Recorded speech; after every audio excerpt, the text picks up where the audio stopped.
2024 లేదా 25లో డిగ్రీ లేదా బీటెక్ చదివారా? సాఫ్ట్‌వేర్ జాబ్ కోసం ఎదురు చూస్తున్నారా? అయితే కోడ్ జ్ఞాన్ 100 డేస్ కోర్సులో చేరండి. జాబ్ సాధించండి. నమస్కారం అలగరి రవీంద్రనాథ్ గారు. నమస్తే అండి సిరి గారు. సార్, పహల్గామ్ ఉగ్రదాడికి ప్రతీకారంగానే ఆపరేషన్ సింధూర్ అయితే స్టార్ట్ చేయడం జరిగింది. సక్సెస్ఫుల్‌గా అది కంప్లీట్ అయింది. అండ్ నిన్న ఏదైతే పాకిస్తాన్ మన మీద దాడి చేశారో దానికి రివర్స్‌లో మనం వేసిన అటాక్ ఏదైతే ఉందో S-400 అది సక్సెస్ఫుల్‌గా కంప్లీట్ అయ్యింది అని చెప్పొచ్చు. చాలా వరకు భారతదేశం మొత్తం ప్రొటెక్ట్ అయ్యింది అని చెప్పొచ్చు. ఆపరేషన్ సక్సెస్ అవ్వడంతో పాటు పాకిస్తాన్‌లో ఉన్న లాహోర్‌ని కూడా ఆక్యుపై చేస్తారన్న వార్తలు కూడా మనం వింటున్నాం. ఇది ఎంతవరకు పాసిబుల్ అవుతుంది? దీనికి సంబంధించిన డీటెయిల్స్ ఏంటి సార్? ప్రపంచ పటంలో పాకిస్తాన్ యొక్క దేశ చిత్రపటాన్ని చూసినట్లయితే కరెక్ట్‌గా చూడండి ఒకసారి. 2 కాళ్ళ మీద నిలబడిన కుక్క మాదిరిగా ఉంటుంది ఆ యొక్క పాకిస్తాన్ యొక్క దేశం యొక్క చిత్రపటం. కుక్క అంటే మళ్ళీ నేను తక్కువగా హీనంగా చూడడం నా ఉద్దేశం కాదు. దానికి విశ్వాసం ఉంటుంది. ఆ దేశ చిత్రపటంలో కుక్క మన శిరస్సు భాగంలో నుండి మన ముఖ చిత్రం అయినటువంటి మన నుదుటి భాగాన ఉంటుంది. భారతదేశం యొక్క చిత్రపటంలో నుదుటి భాగాన ఉంటుంది. కనీసం ఆ బహుశా కుక్కలు కూడా హర్షించవేమో. కనీసం ఒక విశ్వాసం లేనటువంటి దేశం ఏదైనా ఉంది ప్రపంచంలో అంటే అది పాకిస్తాన్ అని చెప్పుకోవచ్చు. నేనైతే పాకిస్తాన్ అని చెప్పను, పాకీలు అని సంబోధిస్తాను నేను ఆ దేశాన్ని. ఎందుకు ఇంత పదాన్ని వాడాల్సి వస్తుందంటే ఈ పాకీలు ఏం చేశారంటే 1947లో ప్రత్యేకమైనటువంటి ఒక మత ప్రాతిపాదికన దేశం ఏర్పడాలి అంటే దానికి కారణం భారతదేశం. భారతదేశం అంటే మన స్వతంత్ర పోరాట యోధుల ద్వారా భారతదేశం ఎలా ఏర్పడిందో దీని అడ్వాంటేజ్ తీసుకుని పాకిస్తాన్ కూడా అప్పుడు ఏర్పడింది. అదే సదరు పాకీలు. ఆ దేశం ఏర్పాటైంది. కనీసం ఒక విశ్వాసం భారతదేశం వల్ల కదా మేము ఈరోజు ఏర్పాటయ్యామని కాకుండా ఇంకా పూర్తిగా మేము భారతదేశాన్ని కబళించేద్దాం, మత ప్రాతిపాదికన పూర్తిగా భారతదేశాన్ని నిర్మూలన చేద్దాం అని చెప్పి ఒక రకమైనటువంటి అక్కసతోటి, ఒక రకమైన జలసీతోటి, ఒక రకమైన ఈసుతోటి అవకాశం వచ్చినప్పుడల్లా, సమయ సందర్భం వచ్చినప్పుడల్లా భారతదేశం మీద విరుచుకుపడుతూనే ఉంటారు. దాన్ని మతాన్ని అడ్డు పెట్టుకొని భారతదేశంలో మత విద్వేషాలు రెచ్చగొట్టడానికి, భారతదేశంలో భిన్నత్వంలో ఏకత్వాన్ని ఎప్పటికప్పుడు వాళ్ళు భారతదేశాన్ని పూర్తిగా నిర్మూలన చేసే ఉద్దేశంతో ఎప్పటికప్పుడు ప్రయత్నాలు చేస్తూనే వస్తున్నారు. దానికి నిదర్శన అనేక సందర్భాలు జరిగినప్పుడు కూడా రీసెంట్గా ఏప్రిల్ 22వ తారీఖు పెహల్గామ్ జరిగిన దుర్ఘటన అత్యంత బాధాకరమైన సంఘటన. ఆ సంఘటన సంబంధించి వాళ్ళు టెర్రరిస్టులు ఏదైతే ఉన్నారో భారతీయులను చేసిన తర్వాత ఇమ్మీడియట్గా మన దేశం స్పందించి మన నరేంద్ర మోడీ గారి ఆధ్వర్యంలో ఆపరేషన్ సింధూర్ అని ఏర్పాటు చేశారు. ఆ చేసినప్పుడు కూడా క్లియర్గా చెప్పాం, మేము పాకీల యొక్క ప్రజలను కానీ, పాకీల యొక్క దేశాన్ని కానీ, వాళ్ళ సైన్యాన్ని కానీ ఎక్కడ మేము టార్గెట్ చేయం. ఎక్కడైతే ఉగ్రవాదులు ఉన్నారో ఆ ఉగ్రవాదుల యొక్క స్థావరాలు ఎక్కడైతే ఉన్నాయో ఆ స్థావరాలను మాత్రం మేము టార్గెట్ చేసుకొని మేము దాన్ని స్పాయిల్ చేస్తామని చెప్పారు.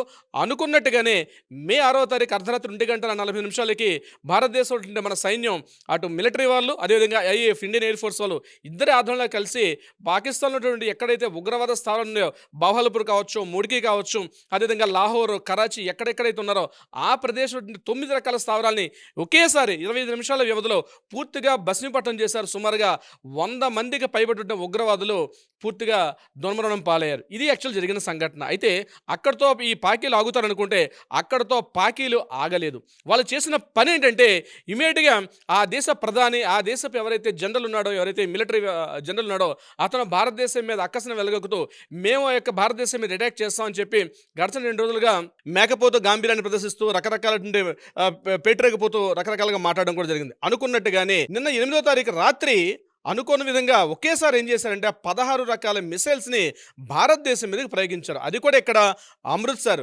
లూథియానా, జమ్మూ అండ్ కాశ్మీర్ అంటే శ్రీనగర్లో ఎయిర్పోర్టు, దీంతో పాటు భారతదేశం ప్రధాన నగరాలని వాళ్ళు అటాక్ చేస్తూ ఎక్కడెక్కడ, అదేవిధంగా జమ్మూ కాశ్మీర్లో పూంచ్, రాజౌరి, పెహల్గామ్ ఈ ప్రాంతాలని అటాక్ చేసుకుంటూ భారతదేశం మీదకి 16 రకాల మిసైల్స్ని ప్రయోగించడం జరిగింది. నిన్న కానీ 16 మిసైల్స్లో అందరూ ఏ ఒక్క 4 మిసైల్స్ భారతదేశం అటాక్ చేసినా ఈరోజు ఇలా మాట్లాడుకునే బహుశా మన స్థితి ఉండకపోవచ్చునేమో. ఇది ప్రతి ఒక్క వ్యక్తి కూడా తెలుసుకోవాలి.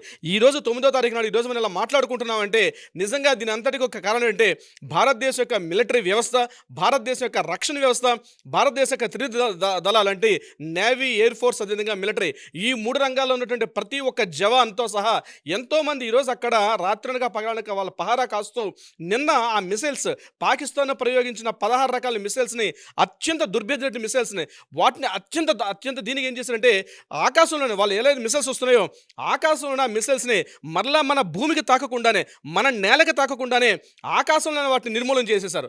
దానికి కారణం S-400 అంటే ఒక రాడార్ వ్యవస్థ, ఒక క్షిపణి వ్యవస్థ. దీని SAM-400 అంటారు. అంటే సర్ఫేస్ ఆటోమేషన్ మిసైల్స్ అంటారు. అంటే దేశం మీద అటాక్ చేసినప్పుడు అవి ఆ దేశం ఇంకా భూమి తలాన్ని చేరకుండానే అవి టార్గెట్ ఎక్కడైతే వస్తుందో ఎగ్జాక్ట్లీ ఆ టార్గెట్ పాయింట్ని ఆకాశంలోనే అంటే గగనతలంలోనే పూర్తిగా దాన్ని స్మాష్ చేసి భూమికి చేరకుండా స్పాయిల్ చేయడం అనమాట. ఈ టెక్నాలజీ రష్యా డెవలప్ చేసుకుంటే ఇది చాలా బాగుందని నిజంగా ఎప్పుడైతే ఈ టెక్నాలజీ వ్యవస్థ నేను డీటెయిల్స్ చెప్తాను, దీన్ని నాటో వాళ్ళు భయపడ్డారు. అంటే అటాక్ చేయడం ఒక పార్టు, అటాక్ చేసి అనుకున్నటువంటి టార్గెట్ మీద మిసైల్స్ బాంబ్స్ ఒక పార్టు, అది మనం సక్సెస్ఫుల్గా చేసాం. మనం ఆల్రెడీ ఈ ఉగ్రవాద స్థావరాల మీద మనం చేసినటువంటి అటాక్ ఏదైతే ఉందో 6వ తారీఖు రాత్రి చేసింది అద్భుతంగా సక్సెస్ అయ్యాం.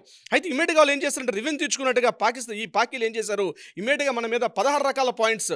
అసలు అద్భుతం నిజంగా జరిగితే ఈరోజు నేను ఇందాక నేను చెప్పినట్టుగా ఈరోజు ఇలా కూర్చునే పరిస్థితి, ఈరోజు భారతీయులు ఇంత హ్యాపీగా ఇలా కూర్చుని మాట్లాడుతున్నామంటే SAM-400 మన భారత అమ్ముల పొదలుంటే ఒక భయంకరమైన రక్షణ వ్యవస్థ. అది ఏం చేశారంటే SAM-400 2018లో అయిన తర్వాత 2021లో దీన్ని టోటల్గా 40,000 కోట్ల రూపాయలకి దీన్ని మన రష్యా నుంచి ఒక 5 యూనిట్లు కొనడం జరిగింది. వీటిని ఏం చేశారంటే ఎక్కడెక్కడ ఉంటాయో కూడా తెలియదు, చాలా సీక్రెట్స్ ప్లేస్. అంటే రాడార్ వ్యవస్థ కూడా ప్రపంచంలో అమెరికా కావచ్చు, రష్యా కావచ్చు, ఇతరత్ర వ్యవస్థలు కొనుక్కున్నాం కానీ అది ఎక్కడ ఏర్పాటు చేసామంది అది సైనిక రహస్యంగా ఉంటుంది, అది ఏ ప్లేస్లో ఉన్నదో తెలియదు. కానీ ఎప్పుడైతే ఒక మిసైల్ భారతదేశం మీదకి వస్తుందో, ఎప్పుడైతే మిసైల్ మన భారతదేశం ఎంటైర్ బౌండరీలోకి ఎప్పుడైతే వస్తుందో 600 కిలోమీటర్ల డిస్టెన్స్ ఉన్నప్పుడే దాన్ని ఇంకా ఎత్తకి చేరుకోకుండానే ఇమీడియట్గా దాని ఆ ఎయిర్లో ఉన్న ఎయిర్నే దాన్ని ఇమీడియట్గా దాన్ని స్పాయిల్ చేసేస్తుంది ఈ SAM-400. మొత్తం 16 రకాల మిసైల్స్ని పాకిస్తాన్ ప్రయోగిస్తే మొత్తం 16 మిసైల్స్ని కూడా విత్ ఇన్ నిమిషాల వ్యవధిలో మన వీడియోస్ని కూడా చూస్తున్నాం. మనం ఆల్రెడీ రిలీజ్ చేశారు, మన భారత సైనిక వ్యవస్థలో దాన్ని రిలీజ్ చేశారు, ఎలా ఆకాశంలో ఎలా స్పాయిల్ చేశారని చెప్పి. ఎక్కడ ఉంటుందో తెలియదు కానీ వస్తున్న మిసైల్ ఇమీడియట్గా గుర్తుపెట్టి ఇమీడియట్గా ఇది ఏం చేస్తుంది, రాడర్ ఇమీడియట్గా ఆ పాయింట్కి వెళ్ళి ఎగ్జాక్ట్లీ యాక్యురేట్ ఆ పాయింట్కి వెళ్ళి దాన్ని ఇమీడియట్గా స్పాయిల్ చేసేస్తుంది అనమాట. అంటే ఒక మిసైల్ ఎర్త్ పాయింట్ నుంచి బయలుదేరి స్పేస్లోకి వెళ్ళి స్పేస్ నుంచి మళ్ళీ అనుకున్నటువంటి పాయింట్కి రీచ్ అవ్వడానికి అట్లీస్ట్ మినిమం అది గంటకి 17,000 కిలోమీటర్లు ఫాస్ట్గా వస్తుంది. అంటే అర్థం చేసుకోండి ఎంత ఫాస్ట్గా వెళ్తుందో. 17,000 కిలోమీటర్ల ఫాస్ట్గా రీచ్ అయినప్పుడు అది ఇంకా ఎత్తగా జాయిన్ కాకుండా, అంటే ఎత్తకి ఇంకా రీచ్ పాయింట్కి వెళ్ళకుండానే ఆకాశం దాన్ని స్పాయిల్ చేయడం. అంటే విత్ ఇన్ ఫ్రాక్షన్ ఆఫ్ మినిట్స్లోనే ఆ పాయింట్ ఏదైతే ఉందో ఆ మిసైల్ని ఆకాశంలో దాన్ని స్పాయిల్ చేయడం అనేది ఈ SAM-400 చేసినటువంటి రక్షణ వ్యవస్థ. ఇట్లాంటివి మన భారతదేశంలో ఒక 5 తీసుకున్నాం, మనం రష్యా నుంచి కొనుగోలు చేశాం. నిన్న 16 మిసైల్స్ పాకిస్తాన్ ప్రయోగించినప్పుడు కూడా ఈ SAM-400 ఏం చేసిందంటే ఎక్కడ పెట్టారో తెలియదు. దట్స్ రక్షణ వ్యవస్థలో రహస్యాలు కాబట్టి అది మనం రిలీజ్ చేయకూడదు. బస్ ఎవరికి కూడా తెలియదు ఆ రహస్యాలు, అది కేవలం మిలిటరీ ఆఫీసర్స్ రాష్ట్రపతుల దగ్గర మాత్రమే ఉంటుంది. అయితే వీళ్ళు ఏం చేశారు, ఎప్పుడైతే వస్తుందో ముందుగానే పసిగట్టేస్తే, అంటే కొన్ని సెకండ్స్కి ముందరే దాంట్లో యాక్చువల్గా ఆ SAM-400 3 రకాల వ్యవస్థలతో ఉంటుంది. ఒకటి రాడార్ ఉంటుంది, దాని తర్వాత ఎక్కడ క్షిపణి దీనిలోనే ఉంటాయి మిసైల్స్ కూడా దీని దగ్గర ఉంటుంది. ఇమీడియట్గా రాడార్ నుంచి ఆపరేట్ చేసి దీనికి సిగ్నల్ అందంగానే ఏ పాయింట్లో వచ్చింది అంటే 600 కిలోమీటర్స్ డిస్టెన్స్లో వస్తుంది. దీన్ని మరలా 3 డివిజన్స్ ఉంటాయి. 120 కిలోమీటర్స్ రేడియేషన్లో ఉంటుంది. అంటే ఫస్ట్ 600 కిలోమీటర్స్లో గుర్తిస్తుంది. ఒకవేళ 600 కిలోమీటర్స్ పాయింట్లో కానీ మిస్ అయితే నెక్స్ట్ మరలా 400 కిలోమీటర్స్ పాయింట్ పట్టుకుంటుంది. ఒకవేళ 400 కిలోమీటర్స్లో కూడా మిస్ అయితే 120 కిలోమీటర్స్ డిస్టెన్స్, అంటే ఎర్త్ నుంచి సుమారుగా ఆల్మోస్ట్ రీచ్ అవుతున్న పాయింట్లో కూడా ఒక్కసారి దాన్ని స్పాయిల్ చేయొచ్చు. 3 రకాలుగా ఉంటుంది అనమాట. దానిలో ఉన్నట్టు ఆ నావిగేషన్ సిస్టమ్ అట్లా ఉంటుంది. దాని చుట్టూ 360 డిగ్రీస్లో కూడా ఈ నావిగేషన్ వ్యవస్థ పనిచేస్తుంటుంది. భారతదేశంలో 5 చోట్ల ఉన్నటువంటి ఈ యొక్క మిసైల్స్ని పెట్టారు. 2021 ఏర్పాటు చేసుకున్నారు. నిన్న వాళ్ళ 16 మిసైల్స్ ఆన్ ద స్పాట్, ఒకటి ఢిల్లీకి పంపించారు, ఒకటి లూథియానికి పంపించారు, మరొకటి జైసల్మీర్ పంపించారు, పంజాబ్ అమృత్సర్కి పంపించారు. ఇట్లా ఏవైతే మిసైల్స్ వస్తున్నాయో, ఎప్పుడైతే మిసైల్ మనం చిన్నప్పుడు వీడియో గేమ్స్ చూస్తుంటారు, వీడియో గేమ్స్ చేసేటప్పుడు అంటే ఒక మిసైల్ బయటకు వస్తుంది, ఇమీడియట్గా మనం బటన్స్ ఎట్లయితే నొక్కితే మనం ఎట్లయితే ఎయిర్లో స్పాయిల్ చేస్తాం, ఇంచుమించుగా అలాగే ఉంటుంది. నిన్న వాళ్ళు చేసినటువంటి విషయాన్ని నిన్న మన మిలిటరీ వ్యవస్థలు, అంటే అటు IAF వాళ్ళు, అంటే ఇండియన్ ఎయిర్ ఫోర్స్ వాళ్ళు, మిలిటరీ వాళ్ళు వీళ్ళందరూ కలిసి దాన్ని ఆపరేట్ చేశారు. ఎప్పుడైతే మిసైల్ వస్తుందో ఆ మిసైల్ ఇమీడియట్గా అంటే స్పేస్లోనే దాన్ని కంప్లీట్గా స్పాయిల్ చేశారు. నిజంగా మనం ఆ రోజు 2021లో 40,000 కోట్ల రూపాయలు పెట్టి ఆ రోజు రష్యా నుంచి కొనుగోలు చేసుకున్నటువంటి ఈ యొక్క వ్యవస్థ ఏదైతే ఉందో, అంటే స్పేస్ని కంప్లీట్గా ప్రొటెక్షన్, అంటే భారతదేశం అంతా కూడా 3 రకాల సెక్యూరిటీ వైజ్ ఉంటుంది. ఒకటి నేవీ సైడ్ ఉంటుంది, అంటే సముద్ర జలాల్లో ఎక్కడెక్కడైతే ఉందో నాటికల్ మైల్స్ 12 నాటికల్ మైల్స్ వరకు ఎంతైతే ఉంటుందో ఆ టోటల్ నాటికల్ మైల్స్లో ఉన్నంత మొత్తం ప్రొటెక్షన్ అంతా కూడా కంప్లీట్గా ఒక పటిష్ట రక్షణ వ్యవస్థ ఉంటుంది. ఈరోజు మనం ఇక్కడ కూర్చున్నామంటే భారతదేశానికి అన్ని అన్ని వైపులో కూడా వాటర్ సముద్ర జలాల వైపు కూడా కంప్లీట్ ప్రొటెక్షన్ వ్యవస్థ ఉంటుంది. ఏ యొక్క చిన్న పురుగులాడు వచ్చినా ఇమ్మీడియట్గా స్పాయిల్ చేస్తుందండి. ఇంకా అది కనుక్కొని ఇది చెయ్యాలా వద్దని కాకుండా రాత్రిగా పగలనగా కూర్చుని మిలిటరీ అక్కడ ఉన్నటువంటి నేవీ ఆఫీసర్స్ ఇమ్మీడియట్గా పసిగట్టి మన టెక్నాలజీ ఏం చేస్తుంది, ఇమ్మీడియట్గా దాన్ని స్పాయిల్ చేస్తుంది. ఇది సముద్ర జలాల్లో.